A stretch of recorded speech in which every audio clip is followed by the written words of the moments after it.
اللہم صلی علی محمد النبی الأمی وعلی آلہ وصحبہ وبارک وسلم۔ محترم خواتین و حضرات، السلام علیکم۔ حال سفر از فرش تا عرش۔ دوران تعلیم میرے سامنے 3 منازل، اعلیٰ تعلیم، اعلیٰ ملازمت اور اعلیٰ سوسائٹی تھیں۔ گورنمنٹ کالج چکوال سے ایف اے پاس کرنے کے بعد سلسلہ تعلیم منقطع ہو گیا۔ میونسپل آفس چکوال میں بطور کلرک ملازمت کا آغاز کیا اور پرائیویٹ طور پر منشی فاضل BA MA اردو پنجابی کے امتحانات پاس کیے۔ کلرکی سے ٹیچری اور پھر پروفیسری تک ایک صبر آزما جد و جہد جاری رکھی۔ اسی دوران میرے ادبی ذوق میں نکھار پیدا ہوتا چلا گیا اور میرے روابط و مراسم اعلیٰ سوسائٹی کے افراد سے بھی استوار ہوتے رہے۔ ایک قلمکار کی حیثیت سے میری نگارشات ممتاز رسائل و جرائد کی زینت بننے اور ریڈیو ٹی وی سے منظر عام پر آنے لگیں۔ ایک بے نام سے کرب اور مسلسل اضطراب کے تحت شعر و سخن کے بزم آرائیوں میں سکون تلاش کرنے کی کوشش کی۔ آوارگی کا یہ عالم تھا کہ صبح و دم گھر سے نکلنا اور فرائض منصبی کی ادائیگی کے بعد نصف شب تک گھر سے غائب رہنا برسوں کا معمول بن گیا۔ رات کو تھکا ہارا جب بستر پر دراز ہوتا اور دن بھر کے مشاغل کے حاصل کو سامنے دیکھتا تو بے چینی میں کچھ مزید اضافہ ہو جاتا۔ ہر رنگ پھیکا اور ہر سواد وقتی ثابت ہوتا اور دل پکار اٹھتا جو لازوال ہو وہ سرخوشی نہیں ملتی۔ حیران تھا کہ نامساعد حالات میں اپنی دنیاوی منازل کے حصول کے باوجود یہ بے نام سی بے قراری و خلش کیوں دل کا مسلسل روگ بن چکی ہے۔ دل سے پوچھتا، دل ناداں تجھے ہوا کیا ہے؟ آخر اس درد کی دوا کیا ہے؟ اور اس درد کی دوا کی تلاش میں سرگرداں تھا۔ طبیعت کا تقدر فزوں تر ہو رہا تھا۔ پریشان تھا کہ کیا کروں۔ ایک دن گھر میں لیٹا ہوا تھا کہ دن بھر کی آوارگی سامنے آئی۔ بے چینی بڑھی تو عجیب بے بسی کی کیفیت میں آنسو بہہ نکلے اور بے اختیار میری زبان سے اللہ نکلا۔ آواز دل کی گہرائیوں سے نکلی تھی اور اس میں کچھ اتنا درد، اتنا کرب تھا کہ مجھے یوں محسوس ہوا جیسے میں موم کی طرح پگھل چلا ہوں۔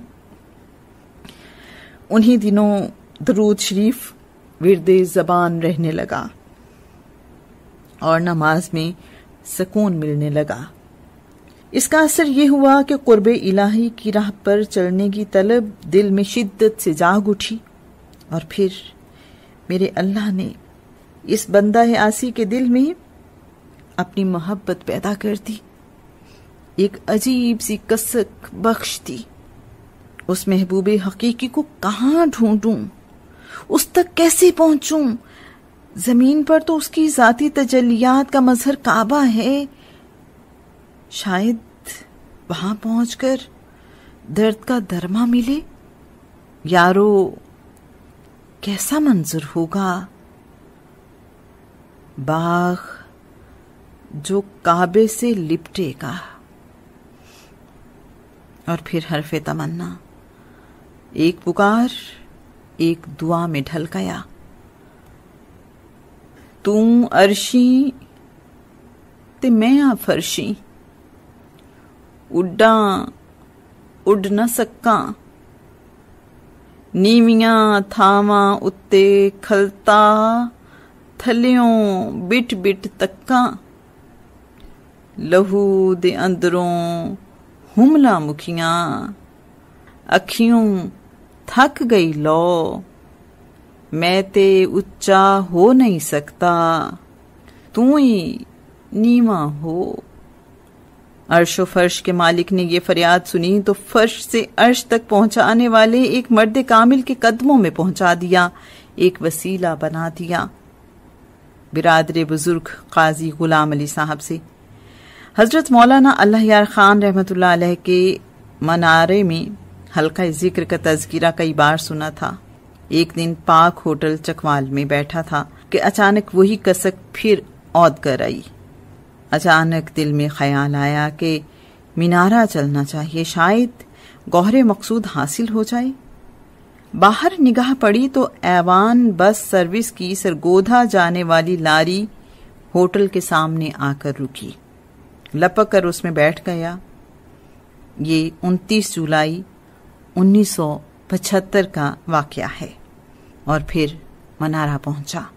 استاد مکرم کو دیکھا تو دیکھتا ہی رہ گیا۔ سادگی کی تصویر، اس شخصیت میں بلا کی کشش تھی۔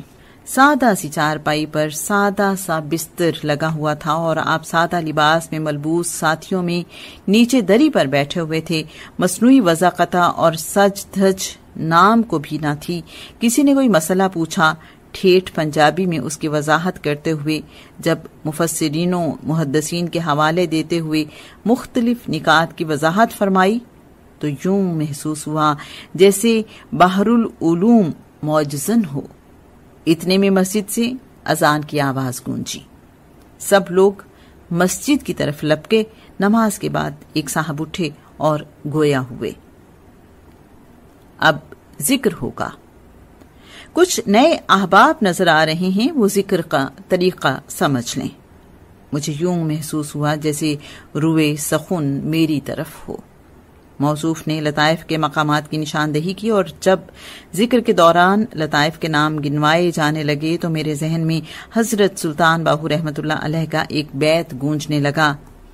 جیم جنا عشق حقیقی پایا، منہوں نہ کچھ علاوਣ ہو، ذکر فکرچ رہن ہمیشہ، دم نو قید لگاوਣ ہو، سری قلبی روحی سوری اخفی خفی کماوਣ ہو، میں قربان تنہا توں باہو، جڑے اکس نگاہ جگاوਣ ہو۔ ذکر کے دوران محسوس ہوا کہ یہاں محض پیر صاحب کی زیارت ہی کافی نہیں سمجھی جاتی، بلکہ عملاً راہ طریقت پر گامزن بھی کیا جاتا ہے۔ ذکر کے بعد حضرت جی رحمت اللہ علیہ کی مجلس میں جا کر بیٹھ گیا۔ کچھ عجیب سکون پرور فضا تھی کہ وہاں سے اٹھنے کو جی نہ چاہا اور گھر لوٹنے کی بجائے وہیں رات قیام کرنے کا فیصلہ کر لیا۔ مغرب کی نماز کے بعد حضرت جی رحمت اللہ علیہ نے ذکر کرانا شروع کیا۔ لطائف کے دوران کیف و سرور کا عجب عالم تھا۔ بعد ازاں مراقبات میں تھوڑی تھوڑی دیر بعد جب چلو مقام احدیت، مقام معیت، مقام اقربیت، فنا فی اللہ، بقا باللہ، سالک المجذوبی، منازل بالا، سیر کعبہ، روضہ اطہر اور دربار اقدس صلی اللہ علیہ وآلہ وسلم کے الفاظ گونجنے لگے تو یوں محسوس ہوا کہ یہ قافلہ سالکاں عالم بالا کے سفر پر جادہ پیما ہو چکا ہے اور میں بد نصیب پیچھے بے دست و پا بیٹھا ہوں۔ اس کے بعد نماز عشاء ادا کی گئی اور گھروں میں نرم و گداز گدیلوں پر محو استراحت ہونے والے عام پھوڑوں پر تراز ہو گئے۔ سحر دم آواز آئی، بھائی صاحب اٹھیے۔ معلوم ہوا کہ نماز تہجد یہاں کا ایک لازمی پروگرام ہے۔ جب حضرت جی رحمت اللہ علیہ نے ذکر کرانا شروع کیا تو بے وقت اٹھنے کے تقدر نے بے حد خوشگوار صورت اختیار کر لی۔ ذکر کے بعد نماز فجر ادا کی گئی۔ مسجد سے اٹھ کر سکول میں آ گئے۔ یہاں کتابوں کا ایک سٹال نظر آیا۔ حضرت جی رحمت اللہ علیہ کی تصوف و سلوک پر شاہکار کتاب دلائل السلوک اٹھا لی اور پھر جو پڑھنا شروع کیا تو ایسا محو ہوا کہ 300 صفحات کی کتاب اول تا آخر ایک نشست میں پڑھ کر اٹھا۔ مطالعے کے بعد دل و دماغ کی دنیا میں جیسے زلزلہ سا آ گیا ہو اور کج فکری اور بے یقینی کے بادل یکسر چھٹ گئے ہوں. کیف و سرور اور ایمان و ایقان کی ایک لازوال قوت سے دل معمور ہو گیا اور محسوس ہوا کہ یہی وہ خلا تھا جسے پر کرنے سے دنیاوی نعمتیں اور محفل ہائے رنگین یکسر آری تھیں. یہ کیفیت مندرجہ ذیل اشعار میں ڈھل گئی. میری نظروں میں فروزاں ایک مہ کامل رہا، رات بزم ذکر میں اے دوست میں شامل رہا، دست بوسی میں بھی کر لوں گا رسول اللہ کی، کر کرم حضرت کا میرے حال میں شامل رہا. آنکھ میری کھل گئی لیکن بہت افسوس ہے، ہائے وہ مدت کے جس میں کاہل و غافل رہا. ہو گیا بحر طریقت میں ہوں میں بھی گھوتا زن، شکر ایزد اب نہیں شرمندائے ساحل رہا. دیکھتا ہوں میں ردائے تیرگی کو چاک چاک، نور کے آگے نہیں پردہ کوئی حائل رہا. شکر ایزد دور میں میرے ہیں چمکا آفتاب، فیض سے جس کے نہیں محروم میرا دل رہا. زندگی ساری کٹی خسران میں لیکن کمال، ان محافل میں جو گزرا وقت وہ حاصل رہا. دوسرے دن دوران ذکر کچھ انتہائی خوبصورت نقش و نگار کی تختیاں سینما سلائیڈ کی طرح نگاہوں کے سامنے سے گزرنے لگیں. ایسی چترکاری کے دل آویز نمونے اور رنگوں کا حسین امتزاج تھا جو مسجد وزیر خان لاہور کی نقاشی سے بھی لاکھوں درجے دل فریب ہو. ذکر کے بعد ایک ساتھی نے پوچھا، کمال صاحب کوئی انوارات بھی نظر آئے ہیں؟ میں نے بتایا کہ آج حسین نقش و نگار دیکھے ہیں. کہنے لگے، آئیں آپ کو ایک ساتھی کے پاس لے چلوں، وہ صاحب کشف ہیں، آپ کے لطائف کی حالت بتا دیں گے. ان کے پاس گئے. موصوف نے میرے سینے پر نگاہ ڈالی اور دوسرے لمحے کہنے لگے، آپ کے 3 لطائف منور ہو چکے ہیں اور 2 ذرا مدھم ہیں، کل تک انشاءاللہ تعالی وہ بھی روشن ہو جائیں گے. میں نے حیرت زدہ ہو کر پوچھا، آپ کو کیسے پتا چلا؟ مسکرا کر فرمانے لگے، آپ کو جو نقوش نظر آئے ہیں ان میں سفید، سبز، سرخ، سنہری رنگ تھے نا. جب نیلا اور سیاہ رنگ بھی دکھائی دیں تو سمجھ لیجئے گا کہ اللہ تعالیٰ کے فضل و کرم سے آپ کے تمام لطائف منور ہو گئے ہیں. مگر اتنی جلدی؟ جی ہاں، حضرت جی رحمت اللہ علیہ سالوں کا روحانی سفر دنوں میں طے کرواتے ہیں. چنانچہ وہی ہوا.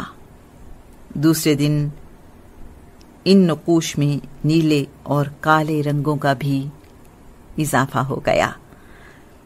حالت یہ تھی کہ صبح ہوتی تو سوچتا شام کو گھر چلا جاؤں گا، آج دن یہیں گزار لوں. شام ہوتی تو کہتا رات گزار لوں، صبح چلا جاؤں گا. 1 گھنٹہ گزارنے آیا تھا مگر 4 دن بیت گئے. یہاں سے جانے کو جی ہی نہیں چاہتا تھا. آخر بادل ناخواستہ گھر لوٹ آیا. 15 سالوں میں یہ پہلا دن تھا کہ چکوال پہنچ کر کسی شاعر دوست سے ملے بغیر سیدھا گھر چلا گیا. نماز مغرب کے بعد ذکر کیا، کھانا کھایا، عشاء کی نماز پڑھی اور بستر پر دراز ہو گیا. دعا کرنے لگا، یا اللہ وہاں تو تہجد نصیب ہو جاتی تھی، یہاں کون جگائے گا. گہری نیند کی آغوش میں تھا کہ دفتن جھٹکا سا لگا، آنکھ کھل گئی. یہ جھٹکا بڑا سرور انگیز تھا. گھڑی دیکھی تو وہی وقت تھا جب منارے میں نماز تہجد کے لیے جاگنے کا معمول تھا. اللہ کا شکر ادا کیا. وضو کیا، نوافل پڑھے، ذکر کیا، صبح کی نماز ادا کی، حسب معمول ناشتہ کیا، داڑھی کئی دنوں سے بڑھی ہوئی تھی، شیو کرنے بیٹھ گیا، چہرے پر صابن لگایا، سیفٹی ہاتھ میں لی تو دفتن خیال آیا کہ اب تک نفس کو خوش کرنے کے لیے کیا کیا فیشن اپنائے ہیں، لباس کے کیا کیا ڈیزائن اختیار کیے ہیں۔ اب اگر اللہ کے راستے پر چل نکلے ہو اور اس پر یقین ہے تو کم از کم حلیہ ہی رسول کریم صلی اللہ علیہ وآلہ وسلم جیسا بنا لو۔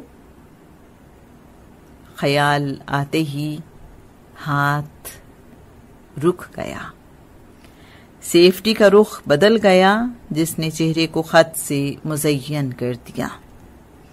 حلقہ ذکر میں داخل ہو کر دعوت ذکر کا احساس و شوق اس شدت سے پیدا ہوا کہ جی چاہتا کہ چیخ چیخ کر ہوکا دوں کہ تشنا کامو آؤ، اس ٹھاٹھے مارتے سمندر سے جی بھر کر پیاس بجھاؤ۔ میری دعوت ذکر کی یہ دھن دیکھ کر یار لوگ پھبتی کستے۔ کمال صاحب کو کوئی آدمی نہ ملے تو پتھر ہی کو دعوت ذکر دے ڈالتے ہیں۔ پھر رحمت حق نے یاوری فرمائی تو حضرت جی رحمت اللہ علیہ نے 25 جولائی 1976 کو حضور صلی اللہ علیہ وآلہ وسلم کی خدمت اقدس میں روحانی بیعت کے لیے پیش کیا۔ میں تو 1 سال سے اس مقدس لمحے کا بے چینی سے منتظر تھا۔ حضور صلی اللہ علیہ وآلہ وسلم کے دست اقدس میں اس گناہگار کے ہاتھ، کہاں میں، کہاں یہ مقام، اللہ اللہ۔ میں دھاڑی مار مار کر رو رہا تھا۔ رقت کی کچھ عجیب کیفیت تھی۔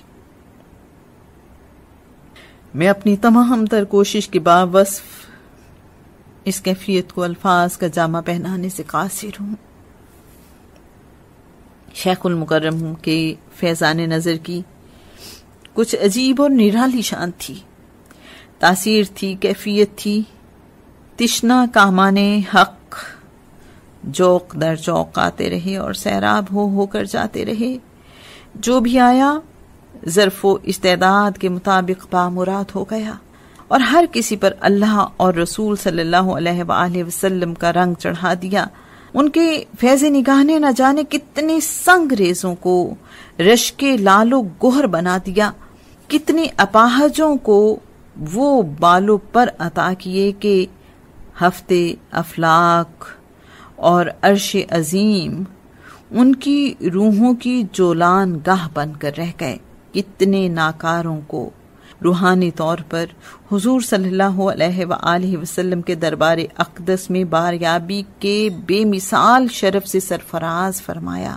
فقیر اس قلزم فیضان سے 10 سال رج کر سیراب ہوتا رہا، تاکہ وہ 19 فروری 1984 کو اپنے محبوب حقیقی سے جا ملے۔ آپ رحمت اللہ علیہ کے وصال پر یہ قطع تاریخ صادر ہوا۔ میرے استاد مکرم قلزم فیضان عصر، آفتاب رشد تھے وہ، آسمان شکر و صبر، عرش پیما جن کی کرتی تھی توجہ بے گماں، راہ وہ دشوار تر اب ہو گئی ہے سالکاں۔ غیب سے آئی ندا یہ بحر تاریخ وصال، مصرع اول کا پہلا لفظ باقی سے نکال۔ مصرع اول کے پہلے لفظ میرے کے اعداد 260 اور باقی الفاظ کے اعداد 2244 بنتے ہیں۔ پہلے اعداد کو دوسرے اعداد سے تفریق کرنے پر شیخ المکرم کا سال وصال 1984 برآمد ہوتا ہے۔